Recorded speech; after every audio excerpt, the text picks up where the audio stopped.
Hello dear students, so welcome back to my channel. This is Dr. Neha Taneja, your mentor and guide for PSM.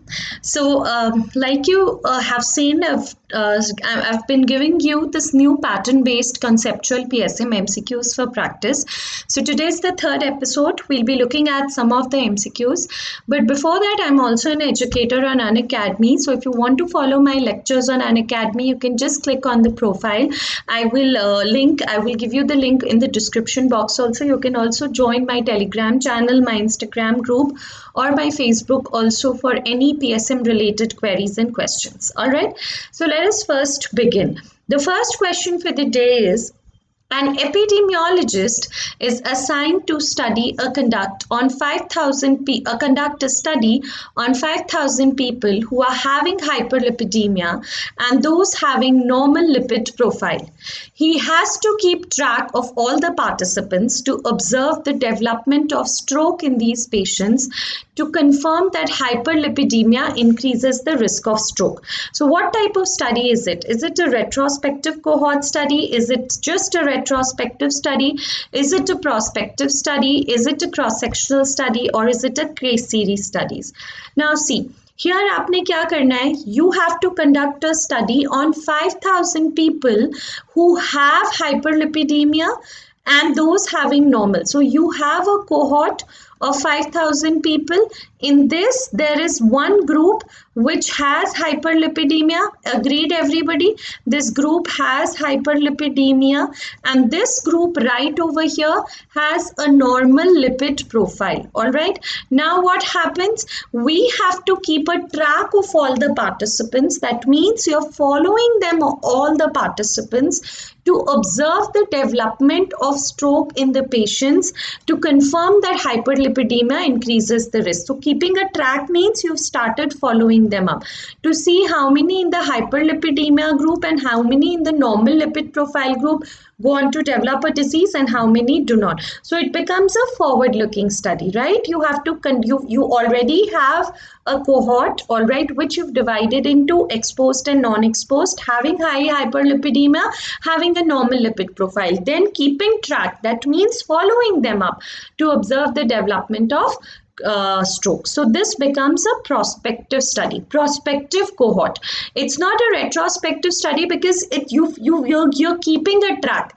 It's not like the disease has already occurred. All right, no, you're keeping a track. It's not a cross-sectional study because again here you're not determining exposure and outcome at the same time.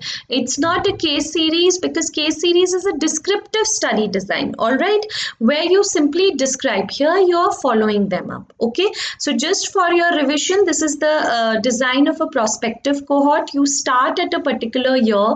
It's non-randomized because it's not a randomized trial. You divide it into exposed, non-exposed, and you follow them up. So this is basically a type of what? This is basically a type of observational study design, everybody. Okay, next question, this thing, what is this? This is the image of a retrospective cohort study. Why is it retrospective cohort? Because you are starting your study at the present time. Always remember, whether it's prospective or retrospective, you have to compare exposed with non-exposed. So आप present time में study start कर रहे हो, but you're going back, you have a cohort, you divide it into exposed and non-exposed. Then you come back forward in time at the present time to see how many developed the disease and how many did not. So why is it retrospective? Because you went back to determine the exposure. All right, suppose you have a cohort of medical students who were admitted in a medical college in 2010, but you are starting your study in 2021 with that cohort only who was admitted. You go back, you found a college register. Based on that, you divide your participants into exposed, non-exposed. You come back forward in time to see how many at the present time go on to develop a disease and how many do not. So you at the same time have maintained temporality, everybody.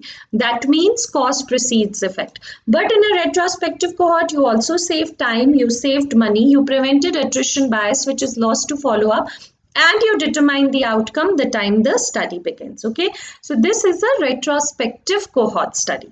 Now I'm going to first give you a question, then we'll see What study design it is? In a study, a group of smokers were followed up for 10 years to find incidence of cancer. So it's a simple study. You have a group of smokers who were followed up for 10 years. All right. So that means you have a population. Jisme you have a group who is smokers. So obviously there's a group who is non-smokers, and you're simply following them up to see the incidence of cancer. So this is prospective cohort. What were the buzzwords? You followed them up. You saw the incidence of cancer. Incidence means number of new cases. So this automatically becomes a prospective cohort. There is one more study design. Look at this.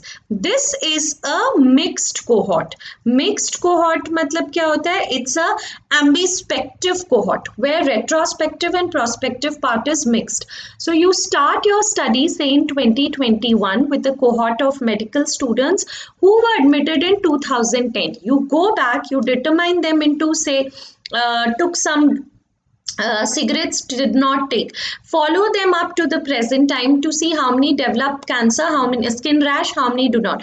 तो यहाँ तक तो ये retrospective हो गया, but then you follow them again forward to see how many go on to develop cancer and how many do not. So you've had a combined retrospective and prospective part together. So this becomes what is known as the mixed cohort study design. All right. Okay. So I hope you've understood this.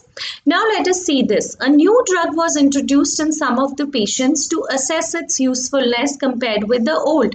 Patients nor did the clinicians who evaluated patients for effect under consideration know the individual treatment assignments. That means in any trial, any study, we have the subject, we have the investigator, and we have the analyzer. Okay, so यहाँ पे क्या हुआ? यहाँ पे हमारे पास जो subject है उसको भी नहीं पता उसको क्या ट्रीटमेंट मिला है. Even the investigator does not know. So what is this? This is a form of blinding. Why is blinding done? To eliminate bias.